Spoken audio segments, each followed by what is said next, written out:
Thank you very much. So, are you seeing my screen? Yes. Okay. All right. So as Sean said, this evening we're looking at sunlight and nutrition. And I am happy that nutrition is the last one that we're going to talk about this evening. Sunlight, another very, very important topic. And I am happy that you have already gone through the other laws so that having experienced the laws, the doctors, as we prefer to call them, and having practiced them, then you will find it much easier to practice these two as well. As Sean said, my name is Rosetta, and from DRD Natural Health, and I am a nutritionist. My daughter, Danisha, and I, we work together.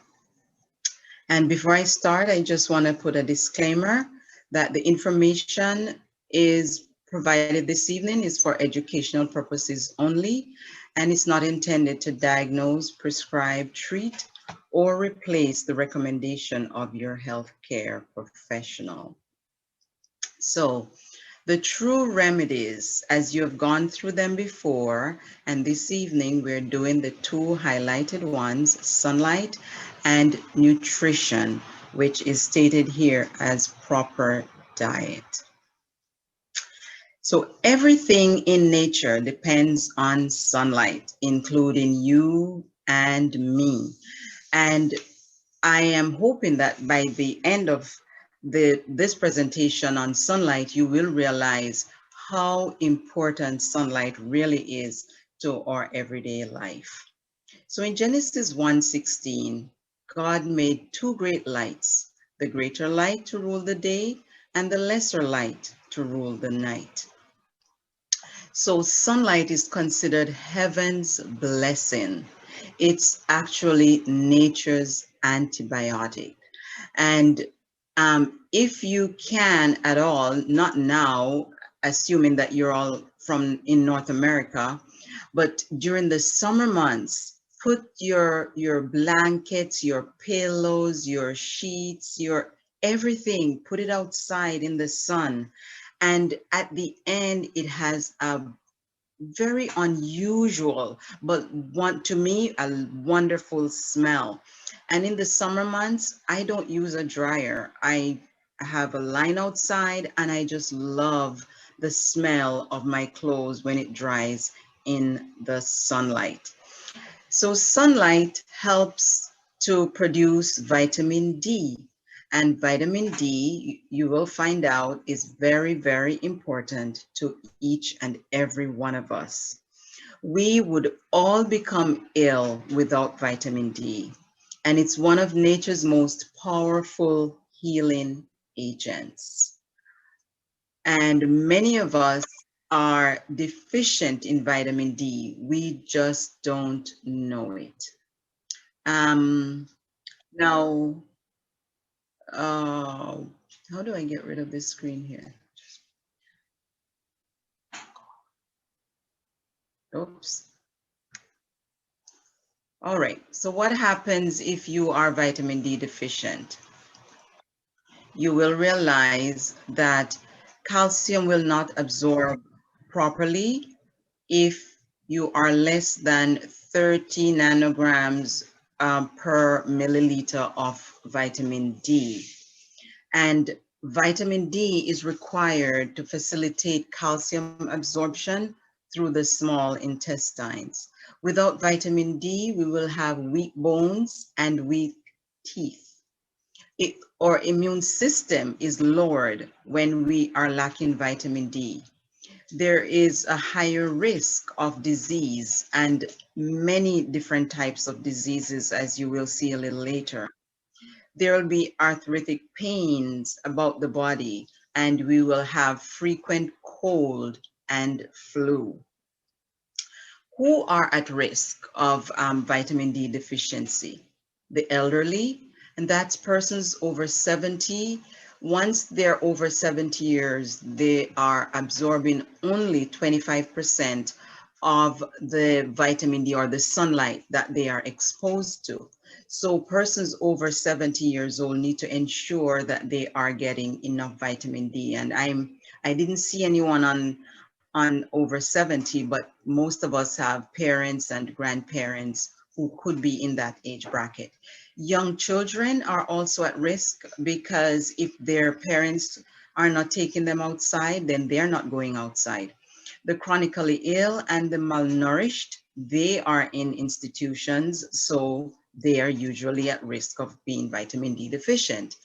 And persons who are of darker skin. So we have to make sure that we are getting enough vitamin D because we are at risk.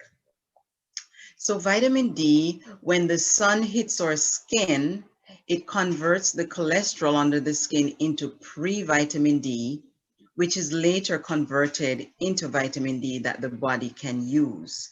If we are exposed to the sunshine, then our bodies will store the vitamin D. If we are not exposed to the sunshine and we are taking supplements, then we will have to, it is not stored. So we will have to take it on a regular basis. So daily exposure to sunlight is beneficial.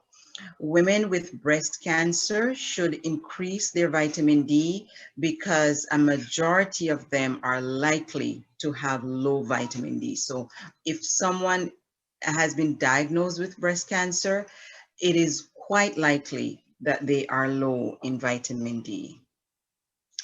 How does an adequate amount benefit the body? I'm sorry, somehow I am not seeing the top of my screen and I don't know how to get rid of the bar that's at the top. It's not going away.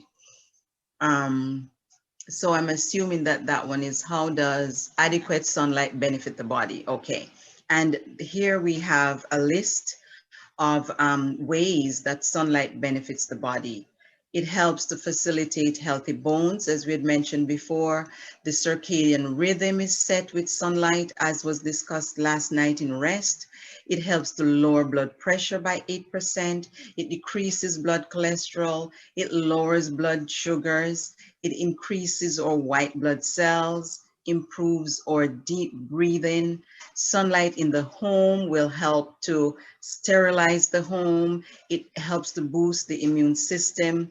Persons who are mentally fatigued or persons who are struggling with mental health or who are fatigued, just by going in the sunshine, it boosts their spirit. It provides blood circulation. It improves it. It reduces stress. It regulates our blood cells. It modifies the work of the kidneys. It influences metabolic activities. It regulates the hormones and the biological clock, again, linked to the circadian rhythm and the melatonin. And if we should eat in sunlight, it enhances our digestion, and it is considered one of the true remedies. Hence, we call it one of the doctors. Remember, avoid sunburn. So there are three important considerations for sunlight and skin health. And the three considerations: moderation, moderation, moderation. So frequent excessive tanning can cause skin dryness, wrinkles, and premature aging of the skin, and we don't want that. So we want to have good skin, so we will avoid sun exposure. And sunburns can cause cancer. We know that. And because of that, a lot of people avoid going in the sun. But that's not the right thing to do because we need vitamin D. And basal cancer and squamous cell carcinomas, those are the two that we will get from sunlight. However, I have good news for us. If you are on a plant-based diet, you are at a lower risk of getting sunburn. All right. So persons who eat mainly plant-based, it's hardly likely that you will get cancer from going in the sun or even get sunburn on your skin. So a lot of people, even doctors, will tell you to avoid the sun. And this slide, it is saying, fear me, I cause cancer. But the note is telling us cancer is not caused by sunlight, but by sunlight reacting on trans fatty acids in the skin. So people avoiding these fats rarely get sunburn. All right, so we need to ensure that the trans fat, we're not having those in our diet. Skin cancer claims lives of approximately 2,000 Americans per year, and I'm sure by now it's more. It is estimated that a moderate sunlight exposure prevents 138,000 deaths from other types of cancer each year. It's also estimated that an additional 30,000 cancer deaths each year could be prevented by moderate sun exposure. And we need to optimize our omega-3s to prevent skin cancer. And the omega-3s are like flaxseed. We get it in our olives, in our chia seed, in our sunflower and pumpkin seeds. So sunlight and cancer. One study found that moderate sunlight exposure decreased colon cancer by 50 to 80%. And vitamin D can also stop many cancer cells from reproducing, such as in the case of leukemia, lymphoma, breast cancer, and melanoma. And in June 2007, the issue of the American Journal for Clinical Nutrition confirmed that taking 2 to 4 times the daily dietary reference intake of 200 to 600 international units of vitamin D3 and calcium resulted in a 50 to 77% reduction in expected incidence rate of all cancers combined over a 4-year period in postmenopausal women living in Nebraska. So we will see that vitamin D can help to stop the cancer cells from reproducing. And on this chart, I have only a few of the many conditions that persons will develop based on their deficiency of vitamin D.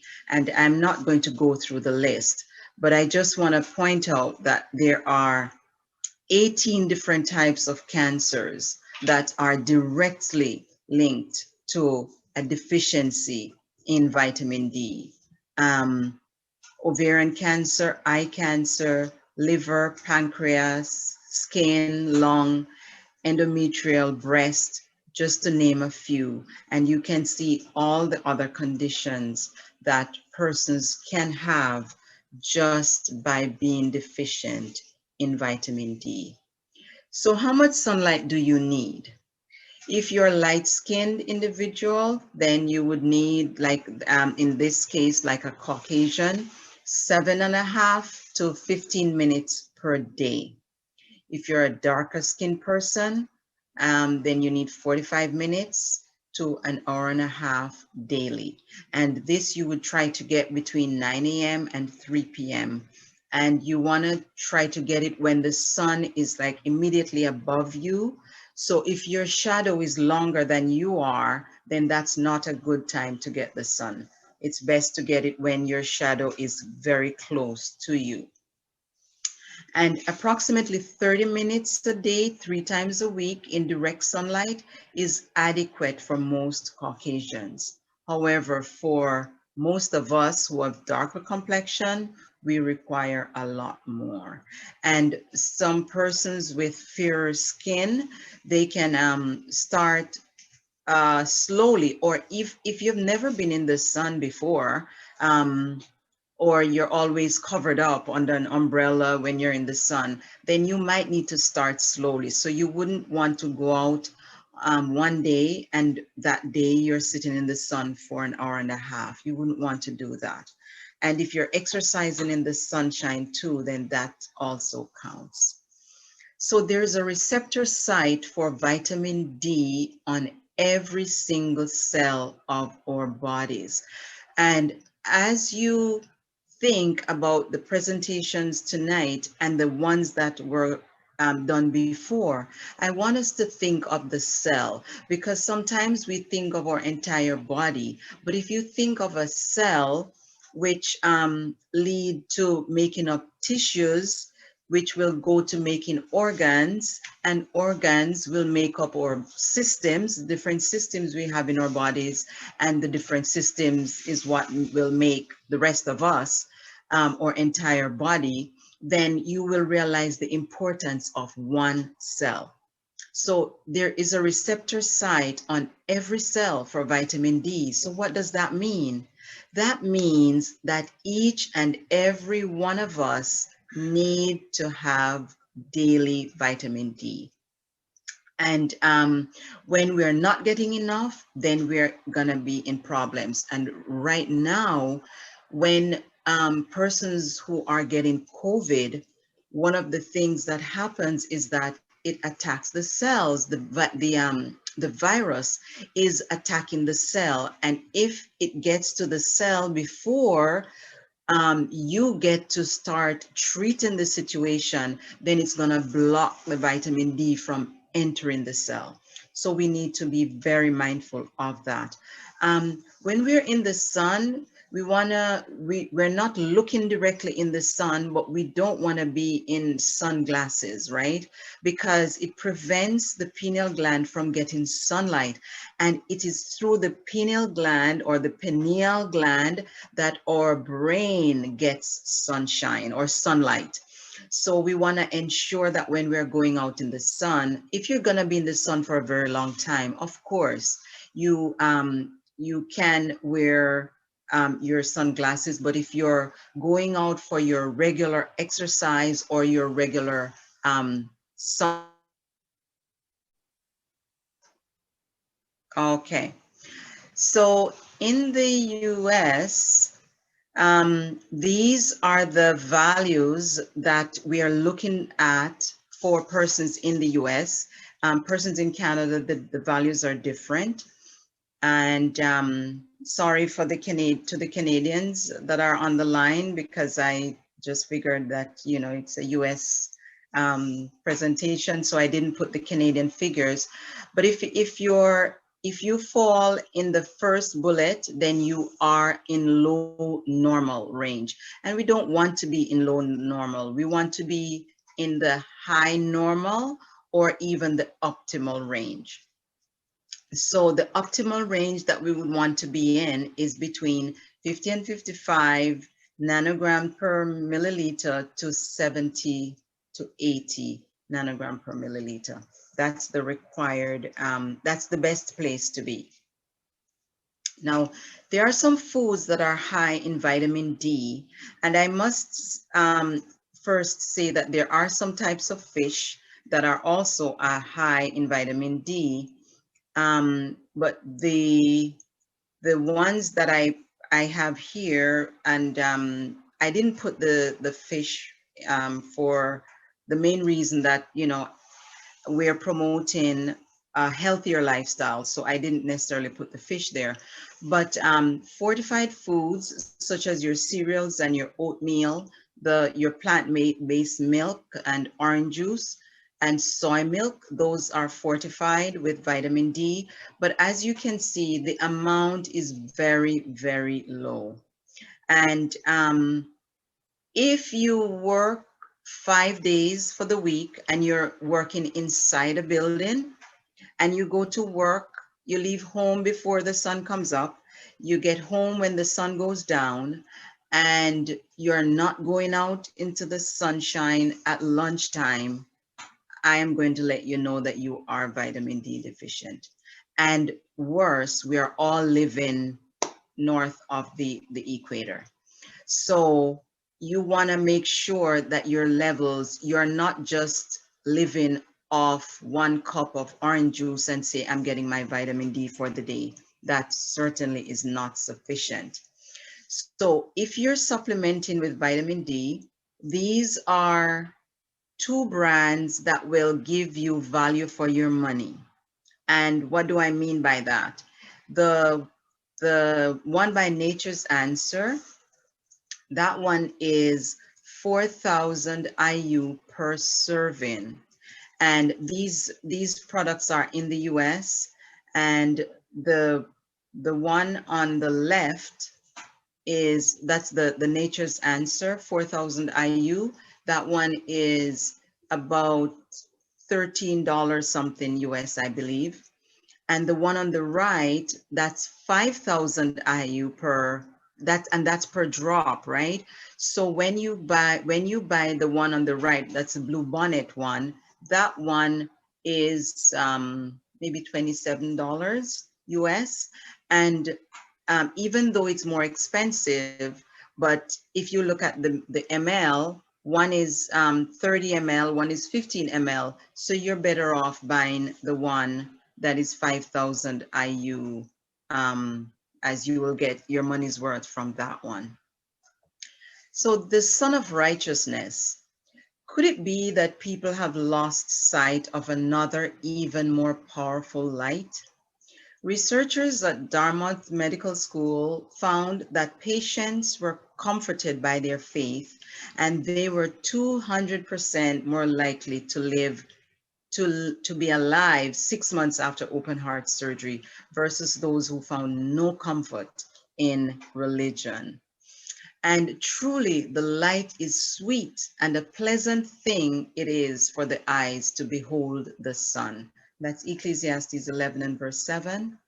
But unto you that fear my name, the Son of Righteousness shall arise with healing in his wings. Malachi 4 and verse 2. And 1 John 1:5 says, God is light, and in him is no darkness at all. So just as sunlight has powerful healing potential for our bodies, Jesus, the light of the world, is the best healing sunshine for our souls. My encouragement to you is to walk in that light and bask in the sunshine of his presence. So do you want an ultimate antidepressant? Because there are many people who during the winter months, they are so depressed because the days are so gray. Both the physical sunlight and the sun of righteousness can be considered the ultimate antidepressant. And I'd love for you to make a commitment.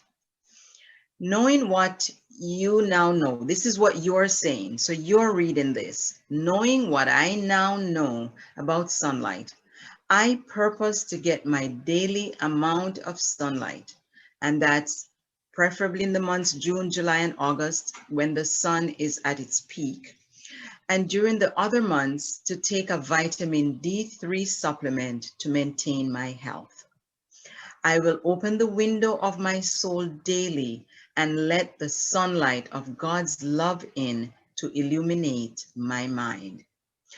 Friends, when I got the information on the importance of vitamin D in my body, and I know that I was not spending enough time outside, I started supplementing and I started taking my D3 supplement. And I'm going to tell you what I took. I'm not telling you to take what I took, but I'm telling you this because in if it's you're in a situation where you are very low. I did not go to the doctor to be tested, but I didn't have to ask if I was low. I realized my D was low, and you can go to the doctor and ask the doctor to get tested. But I took 20,000 IU per day for 1 month. And then I reduced it to 12,000 and then to 10,000. And I'm still at 10,000 right now. And I'm going to reduce that to 5,000 IU per day. And I will stay at that until I can go out into the sunshine. A number of conditions that we have, even our skin, different blotches or white spots on our skin, all caused because we are lacking vitamin D. So I want for you to make this commitment today that you will go into the sun and you'll get your sunlight, or you will take your supplement. But most of all, in addition to doing that, that you will allow the sun of righteousness to illuminate your mind. And that's it for sunlight. You can hold your questions and we will take them as soon as we're done with nutrition. Now, nutrition is a topic that many people are interested in, but they are also not interested in hearing some of the information about nutrition, because we love to eat. And I know I love to eat, and I'm going to assume that you love to eat too. So the information sometimes causes persons to cringe. I am asking every single person this evening to not to believe that I am expecting you to jump off into the deep end of the ocean and to make any drastic lifestyle change as it relates to nutrition. For the other 7 doctors, you can make those changes immediately in most cases. But with nutrition, it is best that the transition is slow. Why would that be necessary? When persons are on an animal-based diet, they are, without knowing, there is an addiction to the plant-based meat. When you drastically make that change, your body tells you that something is wrong. You feel weak, you feel lethargic. So you need to make the change slowly. And I know Sean told me that there are persons on who are not Christians, maybe persons who are not of any faith. So we want you to understand that the information is so that you will make the change in the future for better health, and not that we're expecting you to drop everything tonight and make a change tomorrow morning, okay? All right.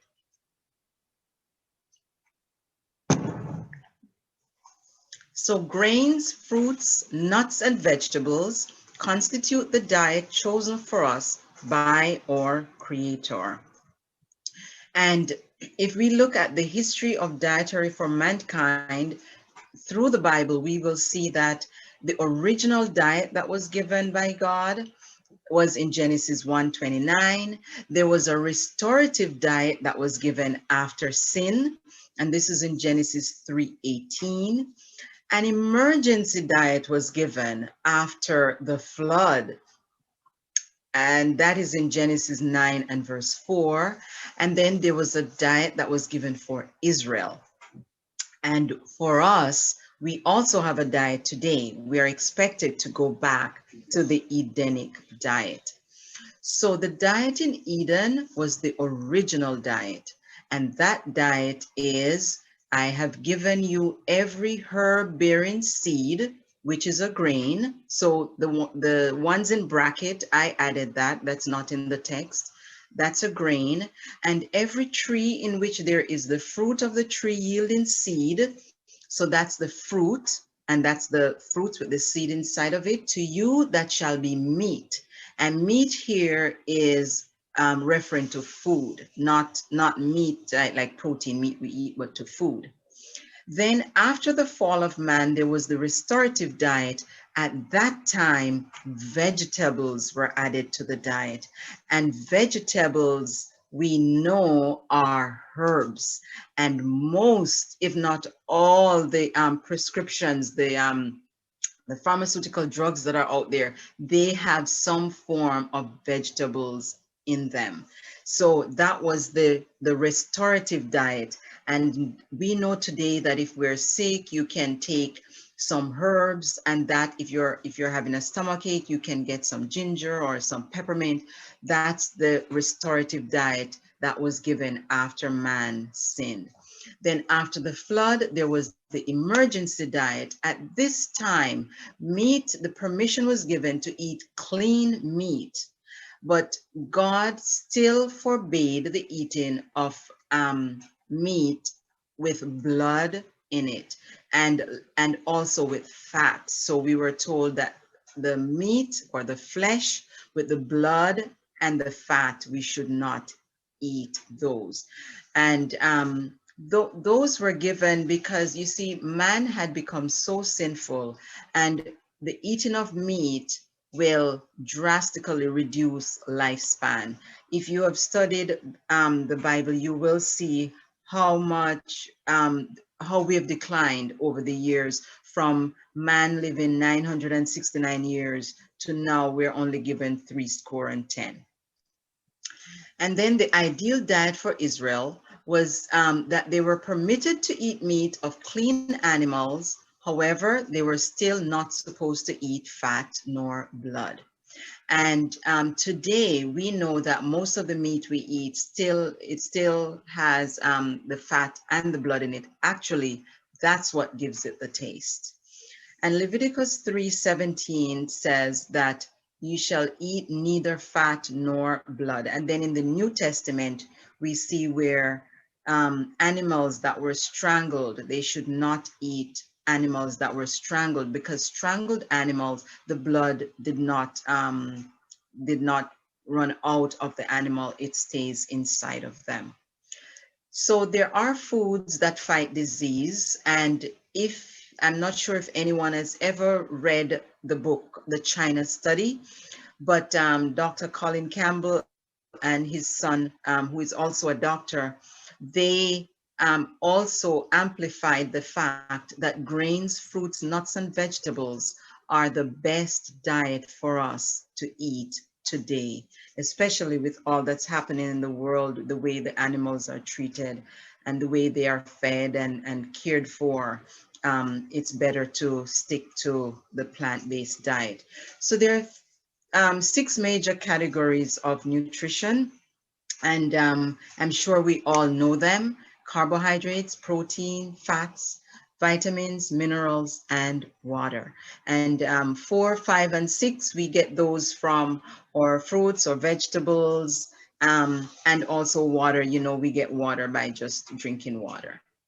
And a balanced plant-based vegan diet would have these 4 categories: grains, legumes, vegetables, and fruits. So we have to ensure that when we're eating a plant-based diet, we are getting all 4 categories. So the food group for fruits, on a daily basis, we're supposed to eat 3 to 5 servings of fruit per day. And a serving of fruit is a medium piece of fruit, or if you have a ripe banana and both hands can clasp over the ripe banana, then that's 2 serving. If you have an apple and it can hold in your hand and you can clasp your fingers around it, that's 1 serving. So we're supposed to have 3 to 5 per day. If you're having it's diced, then a cup is good, or a 1/4 cup of dried fruit, or a 1/2 cup of fruit juice. And this is I'm not talking about the one you buy in the store now, like if you're making your own fruit juice. For the vegetables, you need 4+ servings per day. And you're encouraged to eat a wide variety of colors of vegetables. And the vegetable serving, 1/2 cup of cooked, or 1 cup raw, or 1/2 cup of juice. And later on, I'll show you the plate, what the plate should look like. And so these servings, it might not be for everyone, because if I am doing If my job is working at manual labor, then I'm going to require more than someone who is sitting at a desk every day. And the next food group, the grains, 4 to 6 servings per day. And we are encouraged to eat whole grain as opposed to the ones that are refined, because we are getting the maximum nutrients from the whole grain. They are preferable to refined, and the healthiest part is removed, and then they will package it and sell it to us again in different packages. So they will take off the bran and they will sell it to us as wheat bran. So we don't want that. We want to eat the whole grain, have it intact, right? So your millet, your quinoa, your oats, your wheat berries, your brown rice, those are good whole grains to have. And you can have your half a cup of cooked rice or 1 ounce of ready to eat cereal. And again, for someone who is working more, they will require much more than someone sitting at a desk. The fats and proteins, you'll get these from your legumes and your nuts and seeds. And in this category, we'll have the beans, the split peas, the lentils, or nuts, seeds, and or soy products. And we need to remember that, for example, soy products, a lot of persons will say, I don't want to have anything to do with soy because it causes cancer. And then I will say to you, look at the Asians, they eat soy products every day. And they are not having the types of cancers that we have. And I'm not talking about the Asians here in North America. I'm talking about the ones who are still in their native country, because they have the soy that is not modified. One thing I would love to say, however, soy, for example, tofu, it's a concentrated product. Tofu is dense, it's packed. As a family, we make tofu. We sell tofu. So when we are making one tofu, we are using over 14 cups of soy milk. That is not something that you would have in one day. So when you're eating your tofu, be aware that you are eating something that's densely packed, that's high protein. Therefore, you do not want to be having it 2-3 times a week, or even 7-8 times per month. You want to spread it out. I'm sure you will remember something about moderation from the temperance lecture. So if you love tofu, then you want to spread it out. Have it, in our family, we'll have it probably twice per month, and we make tofu. So it's something that, you know, you don't want to have too often. Then you want to have a half a cup of cooked beans, or 4 ounces of tofu, or a cup of soy milk, 1 ounce of nuts or seeds, or 2 tablespoons of nuts, or nut butter, nut or seed butter. So that like peanut butter, cashew butter, almond butter, or lentil, tahini butter, or sunflower seed butter, those kinds. You want to have 2 tablespoons of those. Then we want to, the text that we read before talks about fruits and vegetables. So we know fruits are those things with the seed in it. The seed has to be inside of it for it to be a fruit, and anything that has the seed on the outside of it. So if you have done any form of gardening and you watch a vegetable, say you plant kale or Swiss chard, or any one of those, and it's going to flower, the seed, it grows a stem and the seed is on the outside, or callaloo, things like those. You see the seed on the outside, you know those are vegetables. So here's a list of fruits and vegetables. And we have some of the things, we have the sweet fruits. We also have the ones that are not sweet at all, like the tomatoes and the cucumbers. Those are fruits, and all the others are vegetables. We have root vegetables, and we also have some that like the cabbage and and the beet top that we also eat that are above ground as well. So based on that, if we look at these two pictures, then there is something wrong with these pictures, right?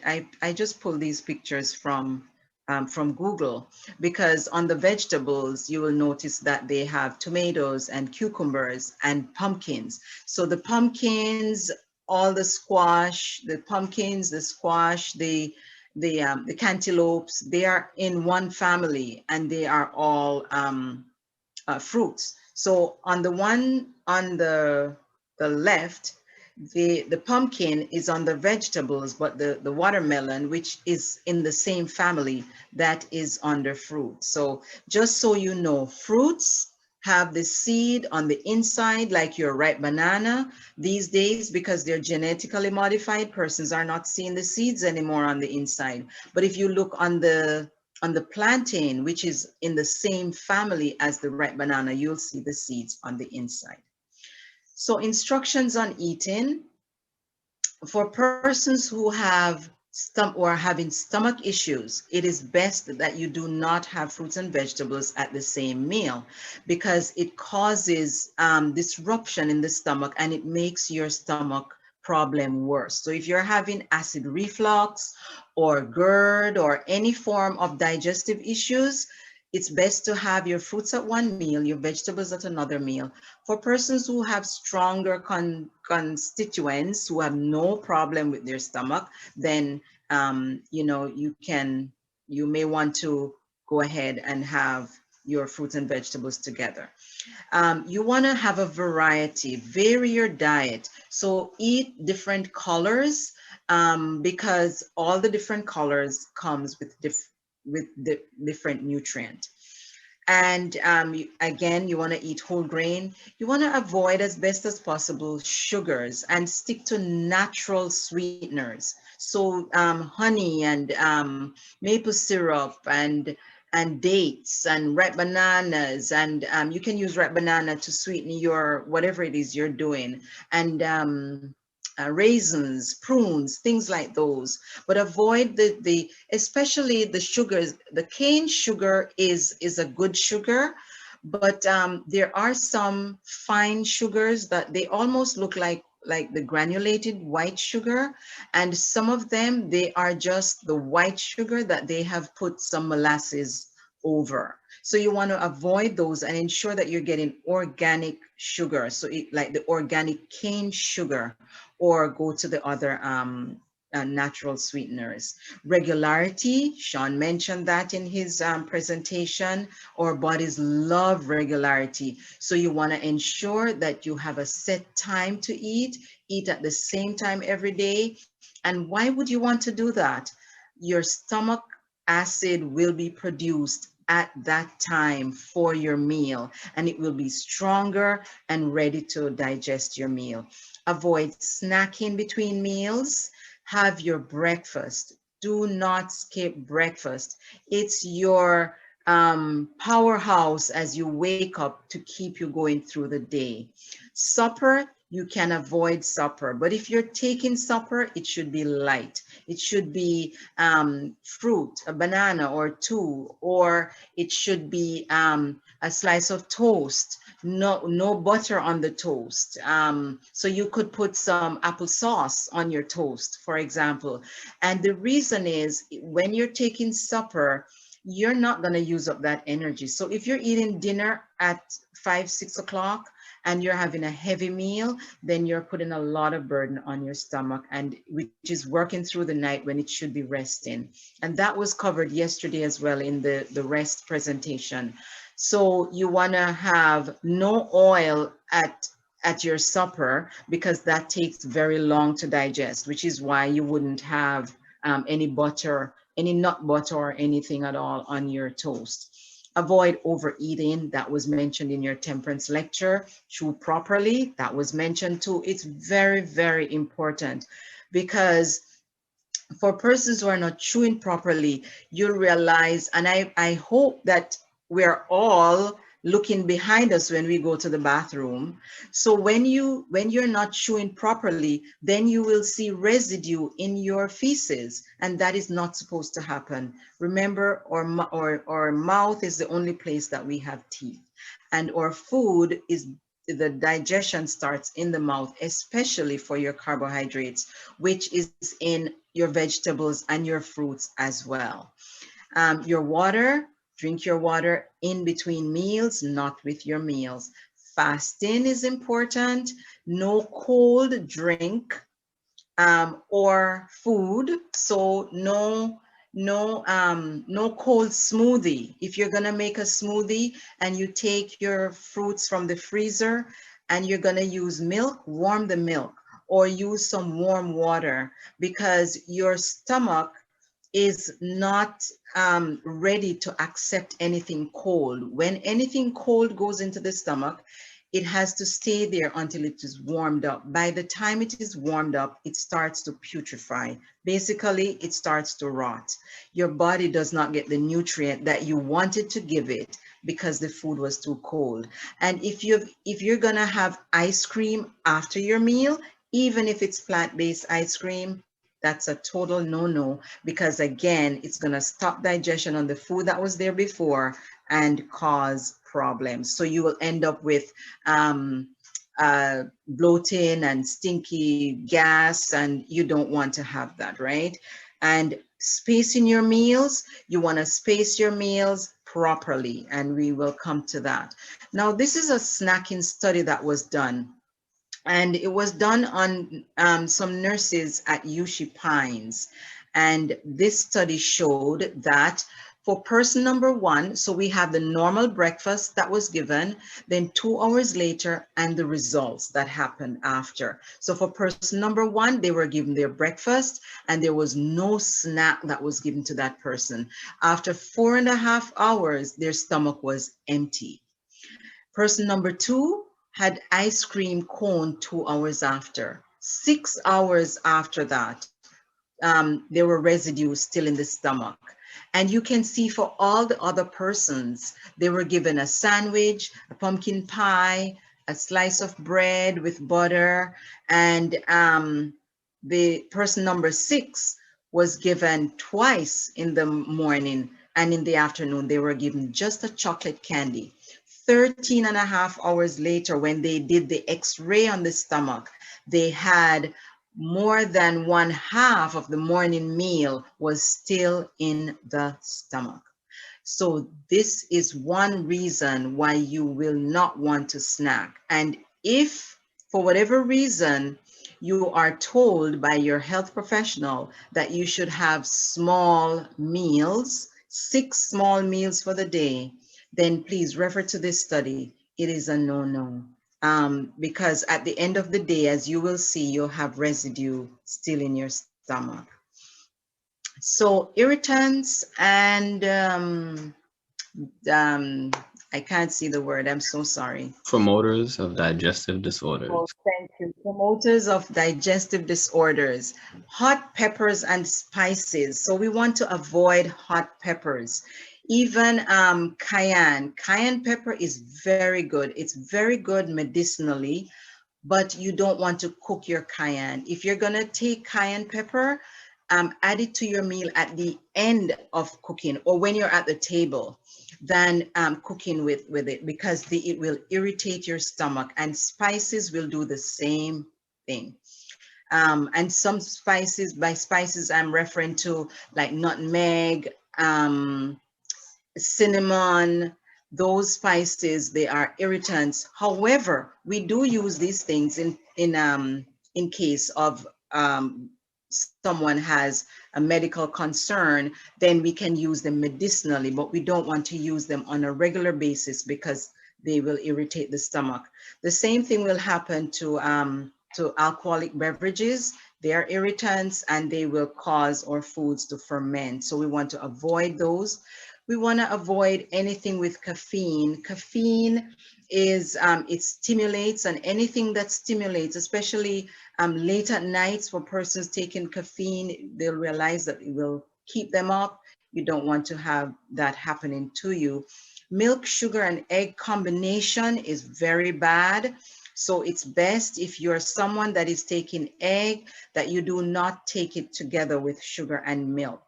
So if you're baking and it calls for egg, then you can use an egg replacement. And a good egg replacement is 1 tablespoon of grounded flaxseed with 3 tablespoons of hot water, and you just mix that, and that's a good egg replacer. Baking soda and baking powder, you don't want to introduce those to your stomach as well, which is when you look at this list, you'll realize that it's comforting when you are cooking for yourself, because you can determine what you are putting into your body, or at least you're reading your labels before you purchase something. Your stomach is acidic. The acid in our stomach, which is the hydrochloric acid, is enough to bore a hole through your skin if it goes on your skin. And I've seen somewhere where someone says it can bore through metal. So that's how God made the stomach. That's how it is supposed to be, because it is breaking down our food, especially for persons who are eating animal-based protein. It needs even more acidity to break down the animal protein. So baking soda or baking powder, when it goes into the stomach, it reduces the acidity of the stomach. Therefore, the food is not broken down properly.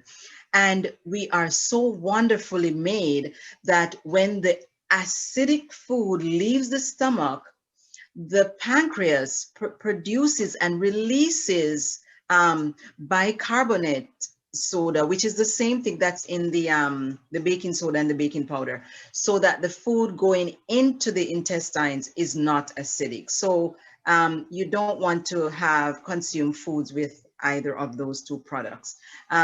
Refrain from having foods that are overripe or underripe, right? And as we mentioned before, the fruits and vegetables, especially for persons who have digestive issues. We mentioned the foods that are too hot or too cold, that you should eat no less than 5 hours apart, because the food will take 4.5 hours to leave the stomach. The stomach needs some time to rest, and then you can introduce new food to your stomach again. And here, this chart is showing us how long the food is staying in our stomach. So it's retained in our stomach for up to 4 hours. If you notice, after 4 hours, there is still, in males and female, just a small amount of food that is left in our stomach. So we want to make sure that we are not introducing more food, even as small as a candy, to our stomach after we have eaten our complete meal. So variety, rotate your food. Try to eat whole grains. So for example, rolled oats, you eat the whole oats as opposed to, the cut up oats. You're gonna try to eat natural as possible instead of canned or bottled. Try to eat clean, get organic, and eat with colors. Prepare your meals so that they're visually appealing, that it's appetizing. A lot of people believe that when you're plant-based, your meal is not appetizing and it doesn't look good, but that is the farthest thing from the truth. Be balanced, you have your proportions, freshly prepared, economical, and have regularity in eating, and do not eat the same thing 3, 4, 5 days in a row. So you're not going to cook a pot of rice and have that rice every single day, because you need to have different things at different meals. Also, you're gonna eat healthy all the time, and you are going to ensure that your vegetables are not eaten raw. Try as best as possible to at least steam your vegetables, because there is in the vegetable itself, you have cellulose, and the cellulose, it's easy for animals to digest that. A cow will eat the vegetable, or and because they have two or three, or some animals four different stomach, they can bring it up and they can chew it again. We are not like that, so we want to ensure that we steam our vegetables and have the cellulose broken down. Fasting is very important for us, and it has very good benefits. It helps to eliminate waste from our bodies, and it assists our bodies to rest. It assists our bodies in healing. It initiates cleansing. It re-educates our taste buds. So sometimes you don't like something, but if you're fasted for a day and you try that thing, you realize that you can tolerate it better at that time. It helps us to break addictions, and it promotes clarity of thought. If you're trying to write a paper and you cannot think straight, try fasting. And which is why I heard a gentleman mentioning getting up early to have his devotion. And that is why in the morning it is best to spend your time in devotion, because you have that fast overnight. So when you have your last meal and you fast for the night, that too is a fast as well, because some persons will have like 12 up to 16 hours of fast between their last meal and the next meal. So your plate portions. Um, on your plate, we encourage that you have half of your plate with fruits or vegetables, and the other half, you're going to cut that in two, and you have your protein in one quarter of that plate and your whole grain in the other quarter of your plate. And you end with a handful of nuts, and you make water your choice of drink.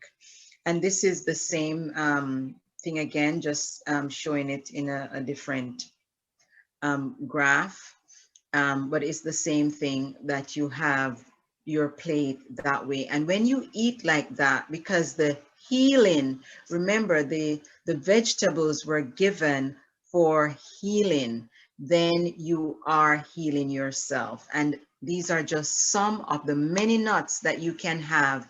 A handful, you're going to have a handful of nuts. It's very important that you have a handful, and I will explain why in just a minute. So we're eating for health. We're going to avoid stimulating substances. We're going to avoid the use of condiments. And in condiments, we also have things like vinegar. That's not good for the body. Vinegar is actually alcohol fermented. So vinegar is worse than alcohol. And in your ketchup, in your uh, dressing, your salad dressing, your mayonnaise, veggies, even the vegetarian ones, you have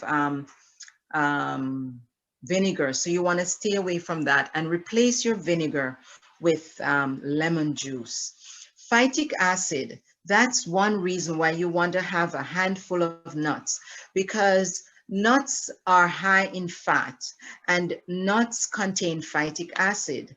Now, our bodies can take just a small amount of phytic acid per day, and we have phytic acid in our nuts, in our beans, in our whole grains, and if we are taking in too much, we're having problems. So you want to ensure that you are having just a handful and that your grains are properly cooked.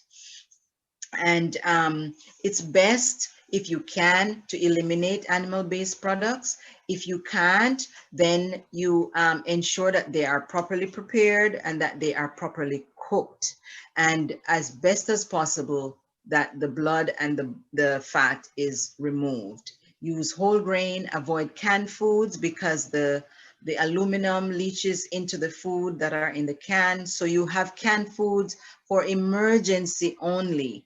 But, you know, it's best if you can cook your food, pre-cook them, bag them, put them in the freezer, and you're ready. You pull them out whenever you're ready. Use a healthy salt. A healthy salt like the pink Himalayan salt or the Celtic salt has 84 trace elements in it. It comes from the ocean, and you may have heard that soldiers who have been in war, they use the same water, the sea water, as IV fluid when they were during the war. So it has the same elements as our bodies, so you can always use those. Ensure that when you're buying the pink Himalayan salt, it's the one that has iodine in it. Read your labels very well and use your omega fats. And a very good practice is to start your day with the juice of half of a lemon in some warm water. It cleanses you, and I can guarantee you shortly thereafter, you're going to the bathroom. So usually with nutrition, we will take a lot of things away, and persons would say, oh, I'm left with nothing. So we want to give you some recipes, and we have sent some recipes on to Sean, so he will send more to you. But these are just some simple plant-based recipes that you can have. And food combination is very, very important. And what do I mean by that? When you are eating plant-based, you need to know how to get your protein. So in this particular recipe, for example, if you can see my cursor, you are going to get your protein from it's the breakdown of the amino acids. Oh, where did my cursor go? Okay, so you have, in this recipe, you have pecans and you have brown rice. Any two combination will give you complete protein. So if you have nuts and brown rice, then that's complete protein. If you have lentils and brown rice, then you have complete protein. So you can always get your complete protein by knowing how to make the combination. So right here we have a holiday loaf, and it has pecans and brown rice. But another two things that you could use. You could, for example, use lentils and quinoa, or lentils and millet, because that would also give you complete protein. And this is you can use walnut or pecan, and it's a burger that you're making with this one. The first one was a loaf. This one is a burger. And in this one, we have quick oats. So we have oats in this one, and we have chopped walnut. You can also use rolled oats if you want. But the quick oats and the chopped walnuts or pecan will give you complete protein. So if you're at home one day and you want to make a plant-based dish, and you didn't prepare anything, but you open your cupboard and you look in there, you can say, okay, I have some buckwheat. You can cook that, or you may have prepared some buckwheat ahead of time, and that's in the freezer. So you can pull that out and you can put that with a nut, whichever nut of your choice. And you have a protein. You just need a binder and your seasoning, whatever seasoning you want, and liquid to hold it together. And voila, you're making your own recipe. Now, this is, as I said, we make tofu. So this is one of our family favorite.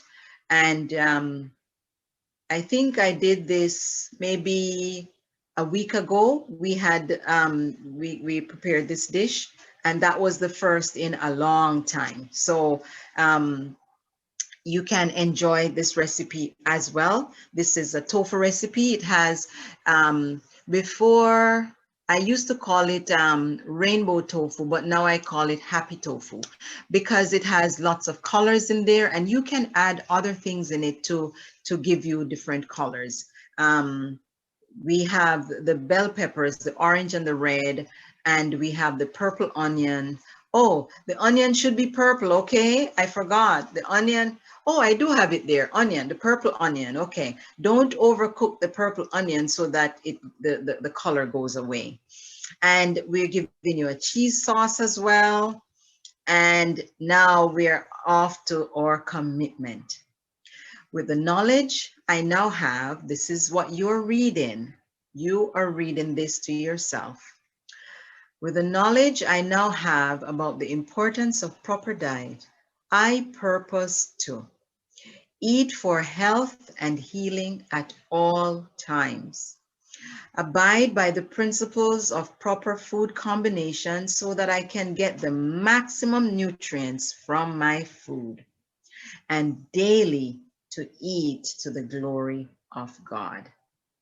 I pray that this will be your commitment.